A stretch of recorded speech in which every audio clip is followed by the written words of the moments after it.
Hi friends, welcome to Saranya வீட்டு சமையல். என்ன என்ன கருவேப்பிலை கொத்தமல்லி புதினாலாம் வச்சு உட்காந்துருக்கேன்னு பார்க்குறீங்களா?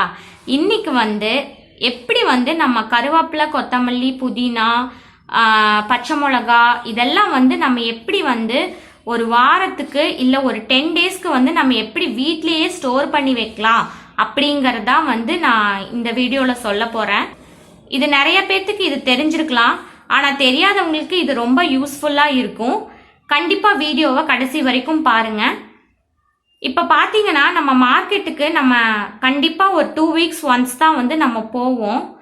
அதனால் இப்போ அந்த 2 வீக்ஸ்க்கு நம்ம எப்படி 2 வீக்ஸ்க்கு ஃப்ரிட்ஜில் நம்ம எப்படி இந்த கருவேப்பிலை கொத்தமல்லி புதினாலாம் எப்படி ஸ்டோர் பண்ணலாம் அப்படிங்கறத நம்ம பார்க்கலாம். எல்லாம் நம்ம க்ளீன் பண்ணிக்க போகிறோம். இப்போ கருவேப்பிலை எல்லாம் கட்டி கொடுத்துருக்காங்க.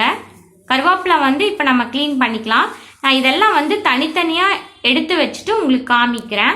இந்த கருவேப்பிலையை நம்ம எல்லாத்தையும் இந்த கருவேப்பிலை இலையை மட்டும் நம்ம உருவி எடுத்து வச்சுக்கலாம். எப்பயுமே இந்த மாதிரி வாங்கிட்டு வந்தீங்கன்னா ஒரு நியூஸ் பேப்பர் போட்டுக்கோங்க. ஏன்னா இதில் ஈரம் நிறையா இருக்கும், அவங்க தண்ணி தொளிச்சு வச்சுருப்பாங்க. அதனால் ஒரு நியூஸ் பேப்பரில் போட்டுக்கோங்க. இதே மாதிரி நான் எல்லாத்தையும் இலையெல்லாம் எடுத்து வச்சுட்டு உங்களுக்கு காட்டுறேன். புதினாவை பார்த்தீங்கன்னா நல்லா இந்த மாதிரி ஃப்ரெஷ்ஷான இலையாக போட்டுக்கோங்க. பழுத்த இலையெல்லாம் போட்டுறாதீங்க, ஸ்டோர் பண்ணும்போது எடுத்து வச்சிடாதீங்க. நல்லா பச்சையாக இருக்கிற இலையாக நல்லா பார்த்து கிள்ளி எடுத்து வச்சுக்கோங்க. இப்போ பார்த்தீங்கன்னா நான் இந்த புதினாவை எல்லாம் நான் க்ளீன் பண்ணி எடுத்து வச்சுட்டேன். இது அப்படியே கொஞ்சம் தண்ணியாக இருக்கிற மாதிரி இருக்குது இந்த இலையிலலாம். ஸோ அதனால் இந்த தண்ணி நல்லா ட்ரை ஆகிறதுக்காக இந்த நியூஸ் பேப்பர்லேயே அப்படியே நல்லா உலர்த்தி விட்டுறலாம். நம்ம அடுத்தது இந்த பச்சை மிளகா நம்ம எப்படி ஸ்டோர் பண்ணணும் அப்படின்னா, இப்போ இந்த பச்சை மிளகாயில் இருக்கிற இந்த காம்பையெல்லாம் கிள்ளிட்டு எடுத்து வைக்க போகிறேன். இந்த மாதிரி தனித்தனியாக நீங்கள் எடுத்து வச்சுக்கோங்க. இப்போ பார்த்தீங்கன்னா பச்சை மிளகாயெல்லாம் காம்பை நீக்கிட்டு எடுத்து வச்சுருக்கேன். இப்போ அடுத்ததை நம்ம கொத்தமல்லியை க்ளீன் பண்ணிக்கலாம். நம்ம கொத்தமல்லியை இப்போ க்ளீன் பண்ணிக்கலாம். இந்த கொத்தமல்லியில் இந்த தண்டு பகுதி, வேர் பகுதி இருக்கும். இதை நமக்கு வேண்டாம், அதனால் இதை நம்ம கட் பண்ணி எடுத்துக்கலாம். இதை மட்டும் நம்ம யூஸ் பண்ணிக்கலாம். இதே மாதிரி எல்லாத்தையும் நம்ம கட் பண்ணி எடுத்துக்கலாம். இப்போ இந்த கொத்தமல்லியில் ஏதாவது பழுத்த இலைகளோ ஏதாவது இருந்தால், இந்த கொத்தமல்லியில் ஏதாவது பழுத்த இலைகள் இருந்தால் நீங்கள் அதை எடுத்துருங்க. ஏன்னா நம்ம ஸ்டோர் பண்ணி வைக்கும்போது அந்த பழுத்த இலையோடு சேர்ந்து இந்த நல்லா இருக்கிற இலையும் ஒரு மாதிரி ஆகிடும். அதனால இந்த மாதிரி பழுத்த இலையெல்லாம் நீங்கள் எடுத்துருங்க. இதெல்லாம் எடுத்துட்டு நம்ம இந்த மாதிரி ஒரு தடவை தட்டிடலாம். ஏன்னா இதில் மண் இருக்கும், அதனால் இது நல்லா இப்படி தட்டினீங்கன்னா இந்த மண்ணெல்லாம் உளுந்ததுக்கப்புறம் நம்ம இதை எடுத்து பாக்ஸில் ஸ்டோர் பண்ணிக்கலாம். இப்போ இதை க்ளீன் பண்ணியாச்சு. இப்போ இது எல்லாத்தையுமே நான் எதில் ஸ்டோர் பண்ணி வைப்பேனோ அந்த பாக்ஸில் நான் எல்லாமே போட்டுட்டேன்.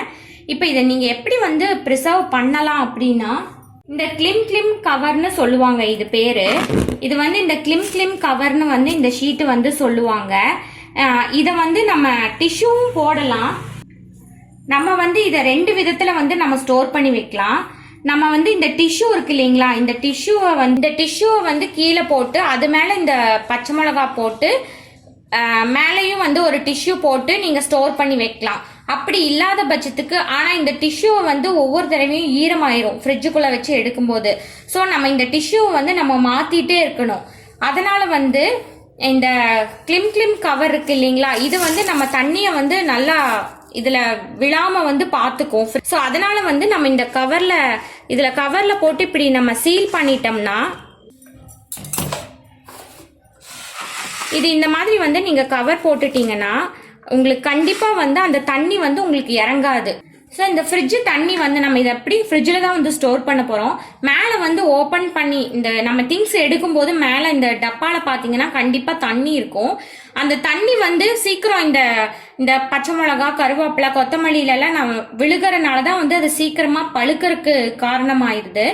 அதனால அதை நம்ம அவாய்ட் பண்ணுறதுக்கு இந்த மாதிரி இந்த கிளிம் கவர் யூஸ் பண்ணி நீங்கள் ஸ்டோர் பண்ணி வச்சுக்கலாம். இப்போ நீங்கள் இது இப்படியே ஸ்டோர் பண்ணிட்டீங்க அப்படின்னா கண்டிப்பாக உங்களுக்கு ஒரு வாரத்துக்கு இல்லை 10 டேஸ்க்கு கண்டிப்பாக இந்த நீங்கள் ஸ்டோர் பண்ணி வைக்கிற இந்த கருவேப்பிலை, கொத்தமல்லி, பச்சை மிளகாலாம் ஃப்ரெஷ்ஷாகவே இருக்கும். நீங்கள் இது வரைக்கும் இந்த மாதிரி நீங்கள் ட்ரை பண்ணலைன்னா கண்டிப்பாக இந்த மாதிரி வந்து ட்ரை பண்ணுங்கள். இஞ்சி எல்லாம் பார்த்தீங்கன்னா நான் வெளியில தான் ஸ்டோர் பண்ணுவேன், ஃப்ரிட்ஜில் ஸ்டோர் பண்ண மாட்டேன். ஏன்னா அது ஒரு மாதிரி ஸ்மெல் அடிக்க ஆரம்பிச்சிருது. 2-3 டேஸ் வைக்க ஆரம்பிச்சோம்னா ஸ்மெல் அடிக்க ஆரம்பிச்சிருது. அதனால இஞ்சி வந்து நான் எப்பயுமே ஓப்பன் ஸ்பேஸில் தான் நான் இஞ்சி வச்சுக்குவேன். பாருங்கள், இந்த இஞ்சி எல்லாம் நான் வந்து வாங்கி கிட்டத்தட்ட ஒரு 10 நாள் இருக்கும். 10 நாள் ஆச்சு இஞ்சி வாங்கி. நான் வெளியிலே தான் வச்சுருக்கேன். ரொம்ப நல்லா ஃப்ரெஷ்ஷாகவே இருக்குது அப்படியே. ஸோ அதனால் இஞ்சி வந்து நான் எப்பயுமே வெளியில தான் ஸ்டோர் பண்ணுவேன்.